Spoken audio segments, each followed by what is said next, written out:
to our entrepreneurship podcast. I am your host, Kobe Springer.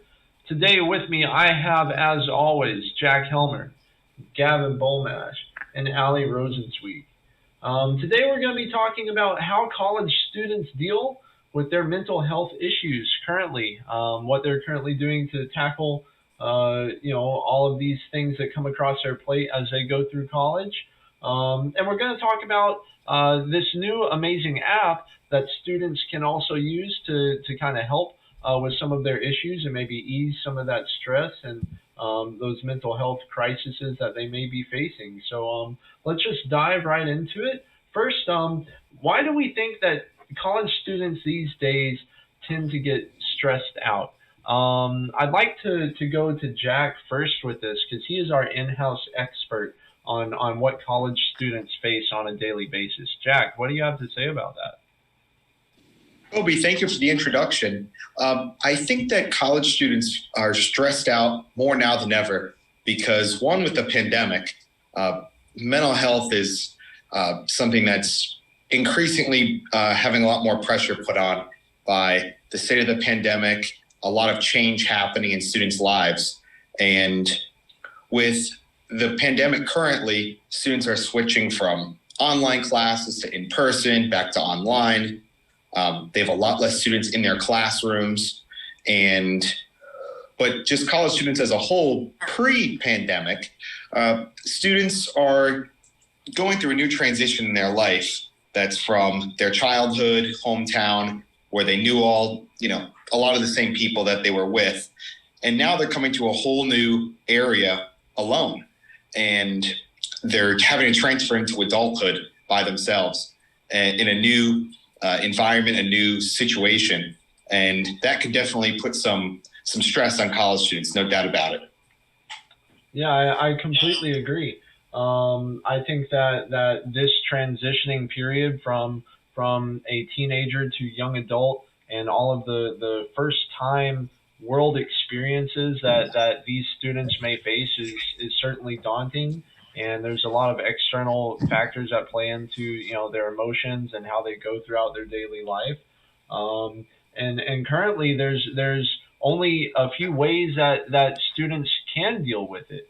We see things like drugs and alcohol, or even working out as a positive kind of thing. Socializing with their friends and family, or sometimes students who are more introverted just kind of turn themselves inward and just read or play video games or study. There's a lot of things students can do. So I kind of want to now ask each of you some maybe more personal questions about how you currently deal with your mental issues. If you have them, you may not have any, but I am pretty open about some of my mental issues. I definitely deal with anxiety and a little bit of depression here and there. And I do try different things to battle that. I try meditating from time to time. I do go to the gym, and I find that is a great way to relieve a lot of stress whenever I'm really in a rut. I'll go and I'll work a sweat, and it'll definitely clear my mind. Other things I'll do is I'll kind of I'll spend maybe an hour or two just socializing with friends, playing PlayStation. It's a great way to kind of devote your mind to something, or maybe not devote, but immerse yourself in something other than the world around you. You can escape to this virtual space and have fun with your friends or family, and go on these wild adventures and kind of forget about everything else that's going on in the world. And I find that some of those are my ways I currently tackle it. But let's go to Ali. How do you have any stories that you'd like to share, or any ways that you currently deal with any kind of mental issues? Yeah, definitely. Like today, I was trying to do some homework. I was trying to do an exam. I just had so many things. I had to go to class. Like I had work. It was all getting really stressful. And I kind of just took a step back, sat down, I don't know, went on my phone, called my mom or something, things like that, little things, just taking a step back, those are things that usually calm me down, because I feel like everything coming together. Like you have to work, like you have to make money and have to go to school. It's your education, you know, like things like that. It just gets really stressful sometimes. And I feel like calming down, maybe even reading a book. I read books sometimes when I get stressed out, you know, like it's really easy for like everything to come crashing down all at once. But yeah, usually things like that, just kind of realizing that I need to calm down is something that I'll do when I get really stressed. Well, thank you for sharing with us. Let's go to Gavin now. Yes. So I don't necessarily face too many issues right now. I really kind of worked out all of my kinks throughout college, and one of my biggest transitions was when I had come to school, and I really didn't have a grasp on what that transition would look like, and I tried my best to use as many outlets as I could in order to not necessarily escape from the issues, but kind of give myself time to think. Previously, when I was in high school, I had a project car, and I put a lot of time and effort into that, and really kind of just take some time to think and almost slow the world down a bit. But when I got into college, I put a lot of time into fishing. I took a lot of time to go find new spots, be very tranquil and kind of just within nature in order to escape what was kind of going on in that transition. And it gave me time to think and put things into perspective when it came to some of the negative things that were going on in my life. And I can say that really did help me out. So, and that's not always a great escape for everybody, but that's definitely an option. Cool. Well, thank you, Gavin. And Jack, how about you? Some of the things that I do, depending on the level of stress that I'm having or anxiety, if I'm really anxious or if something is, replaying in my mind, or that I'm thinking of a bad outcome of something, pretty much thinking of the future, but things that actually haven't happened. When you put yourself down in a negative way for certain things, you say, oh God, it's going to turn out like this. When in reality, no one knows the future. No one knows what's going to happen. So times when I'm pretty down or stressed or anxious, I'll go to the beach. That's my sense of place. I love that. My grounding. I tend to go to the beach. I hop right in the water. No matter what I'm doing, I'll stop my day. I'll drive down to the beach, go in the water, hang on the sand, and you sweat it out, or whatever might be bothering you. And I think that the ocean water, the salt water, and it's just a natural place to be. But daily things that I do to help myself is staying positive. There are things like positive affirmations that you can do, like telling yourself that you're great, or telling yourself that you can do anything. Those types of things to help your self-conscious in moving forward and just staying positive. Great. Well, thank you, Jack. Thank you for that. So these are ways that we all kind of deal with our issues or our troubles.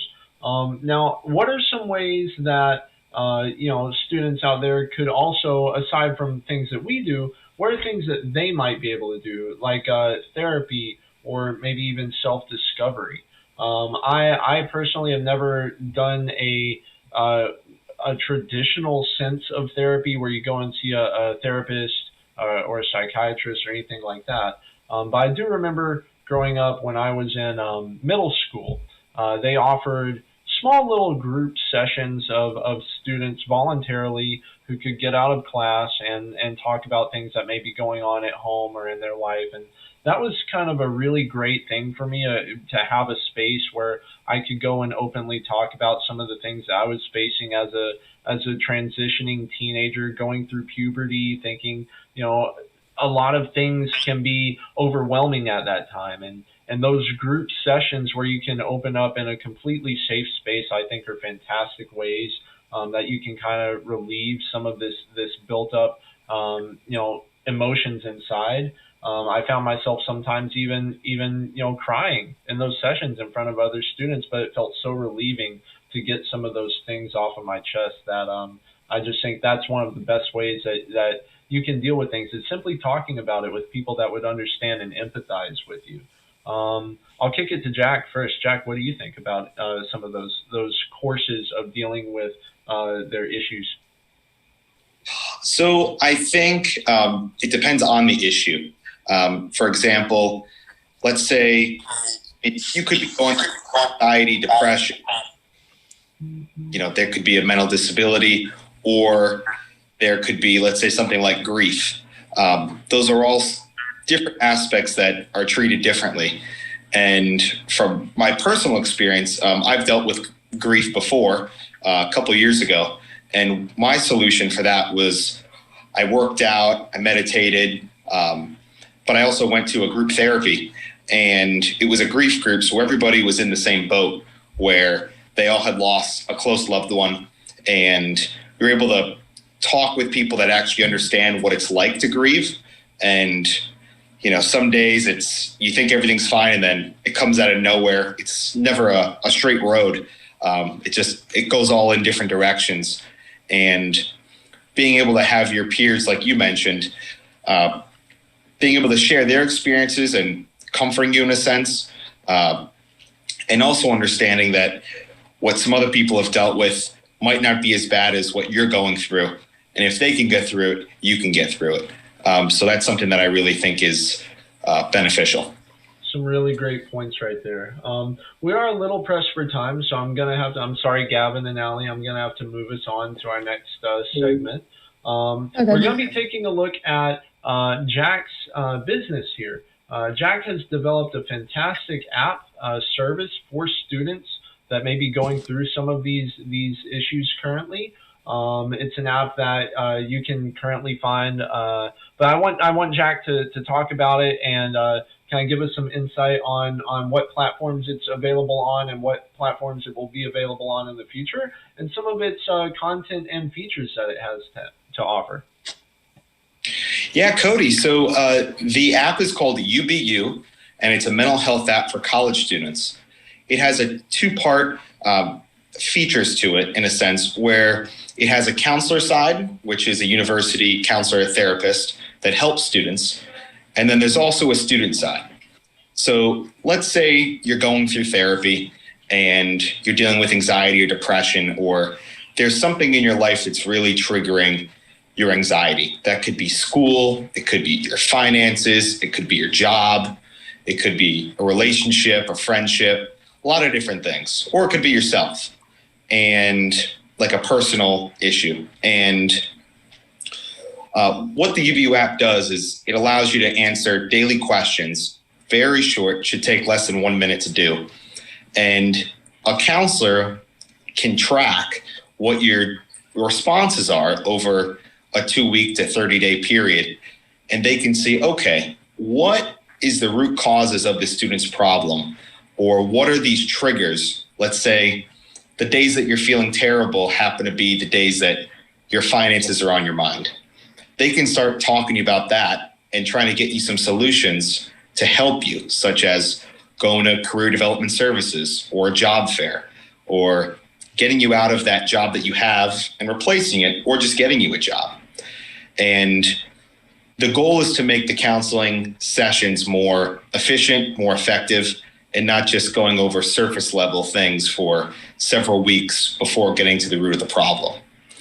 And for the student side, let's say you're not going to therapy. Let's say you're doing great, and you think that, whatever you're going through, you can handle it, or you just want to maintain a positive state.